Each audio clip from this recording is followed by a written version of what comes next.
morning all. Here I am going to discuss Standard 8 Chapter 2. Chapter का नाम फटा हुआ बूट।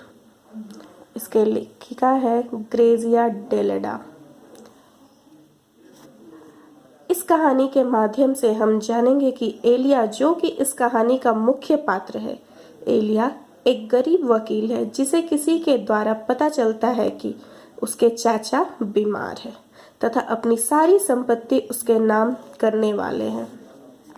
एलिया अपनी पत्नी से सारी बातें बताकर चाचा के पास चल पड़ता है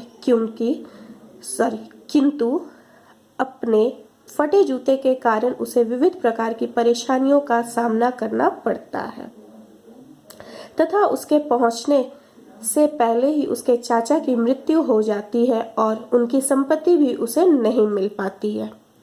Now everybody open your book, chapter 2.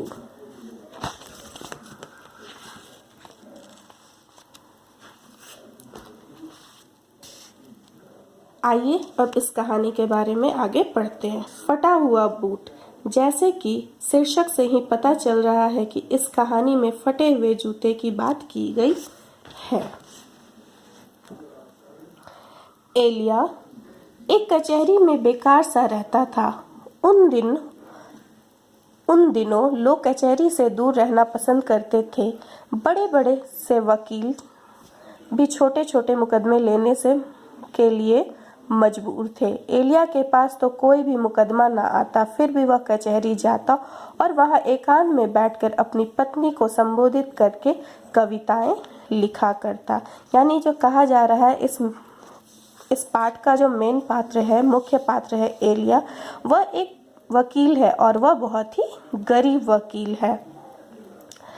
इसमें बोला जा रहा है कि वहाँ उसके पास कोई भी मुकदमा नहीं आता, लेकिन फिर भी वह डेली रोज अदालत जाता था और अदालत जाने के बाद एकांत में जाकर वह बैठ जाता था और अपनी पत्नी को संबोधित करते हुए कविताएं लिखा करता था। एक दिन की बात है, रास्ते में एक परिचित यानी उसके जान पहचान के कोई मिले और वह उन्हें रोकते हुए बोला कि वो तेरसनोवा एक जगह का नाम है, वहां से आ रहा है और एलिया के जो चाचा जी है वो बीमार है और बीमार होने के कारण बीमार है और उनकी मृत्यु होने वाली है। उससे पहले ही वो सारी संपत्ति एलिया के नाम करना चाहते हैं। एलिया जो है वो घर आता है। घर आने के बाद अपनी पत्नी को सारी बातें बताता है और फिर अपने चाचा के पास जाने लगता है। जाते जाते उसकी पत्नी उसके बारे में खर्च के लिए पूछती है तो वह बोलते हैं कि हाँ, मेरे पास थोड़े पैसे हैं। हालांकि जो एलिया जो है उसके जूते जो है वो फटे हुए रहते, उससे उसे थोड़ी शर्मिंदगी महसूस होती है कि वो चाचा के पास कैसे जाए, लेकिन फिर भी वह उसी जूते को पहन के चाचा के शहर जाने के लिए तैयार हो जाता है और वह निकल पड़ता है। वह चलता रहता है। चलते चलते उसे रास्ते में कई कठिनाइयों का सामना करना पड़ता है क्योंकि उसके जूते फटे हुए हैं और वह जूतों के कारण ठीक से नहीं चल पा रहा। शाम होने लगती है और शाम होने के कारण उसके फटे जूतों के कारण उसे ठंड लगने लगती है, ठंड महसूस होने लगती है। धीरे धीरे वह आगे चलता जाता है और जाते जाते ही वहाँ पे एक गांव में वह एक छोटी सी कोठरी वो ढूंढता है, रहने के लिए एक धर्मशाला ढूंढता है जिसमें एक छोटी सी कोठरी उसे मिलती है। वहाँ पे जब वो अंदर जाता है तो देखता है कि दो मुसाफिर जो है वो वहाँ पे बैठे हुए हैं, सोए हुए हैं, वहाँ पे दोनों आराम कर रहे हैं। फिर वह वहाँ पे जाता है और जो कपड़ा वो पहना रहता है उसी कपड़े में वो आराम करने लगता है, सो जाता है। लेकिन उसे नींद नहीं आती है और उसके ख्याल में सिर्फ अलग अलग तरह के जूते आते रहते हैं। वह उठता है, उठ के बैठता है और फिर एक मुसाफिर के पास जाता है। जाने के साथ ही वह उसके पास उसके एक जूते को पहनता है। जैसे ही वह एक जूता पहनता है उसे कुछ चुभन महसूस होती है और फिर अचानक ही उसे ऐसा महसूस होता है कि उसे कोई आवाज़ दे रहा है। उसके बाद फिर वह उस जूते को खोल के नंगे पाँव वह वहाँ से निकल जाता है बाहर और जब बाहर आता है तो देखता है यहाँ पे कि एक जोड़े बूट रखे हुए जो वो इस आदमी के रहते हैं। वो क्या करता है, चुपके से इस बूट को इस जूते को अपने कोट में छिपाता हुआ वह वहाँ से चुपके चुपके निकल जाता है और धीरे धीरे आगे बढ़ता रहता है। कुछ दूर जाने के बाद वह अपने बूट को, चुराए हुए बूट को पहन लेता है, लेकिन उसे ऐसा महसूस होता है जैसे कि वह चोरी के बूट जो है जो वो पहना है, लोग जिसके वो बूट चोरी किया वो उसके पीछे पीछे आ रहे हैं और उसे बिल्कुल भी अच्छा नहीं लगता है। उसके कदम जो है वो लड़खड़ाने लगते हैं। एक जगह वो पत्थर पे बैठता है। पत्थर पे बैठने के बाद वह बहुत सोचता है और फिर वह निश्चय करता है कि वह बूट जो है वो धर्मशाला में जाके उसे वापस रख के आ जाएगा। फिर वह तुरंत वहाँ से धर्मशाला की ओर मुड़ जाता है और वहाँ फिर वह जाने लगता है। जाते जाते फिर वह धीरे धीरे चलता है, क्योंकि वह सोचता है कि अच्छा हो कि रात हो जाए और किसी को पता ना चले कि वो बूट जो है वो उसने चोरी की थी।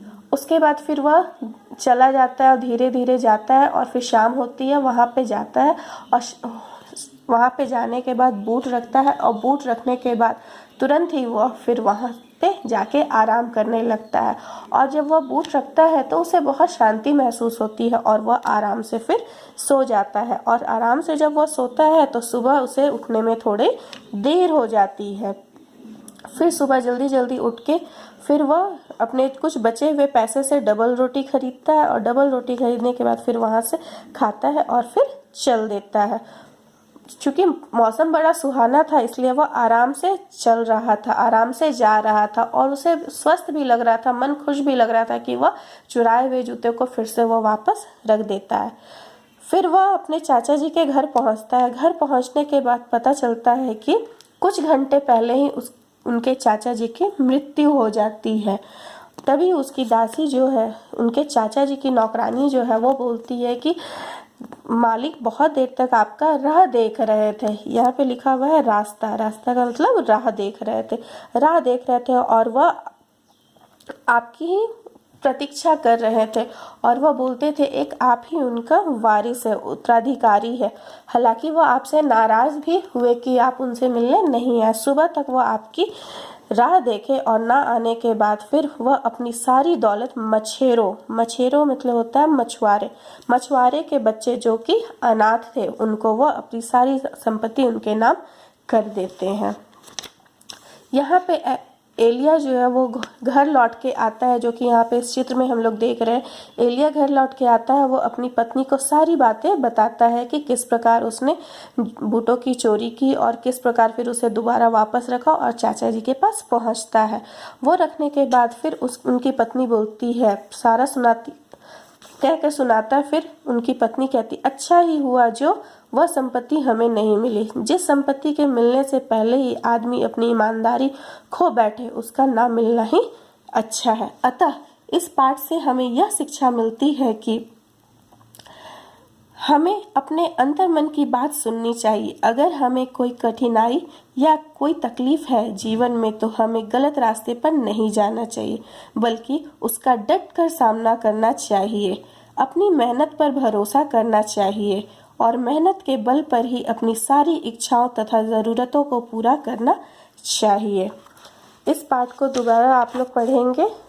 पढ़ने के बाद यहाँ पे दिए गए प्रश्न उत्तर यहाँ पे और यहाँ पे दिए गए प्रश्न को नोटबुक में लिखेंगे और ये भी आप लोग अपनी बुक में करेंगे। धन्यवाद।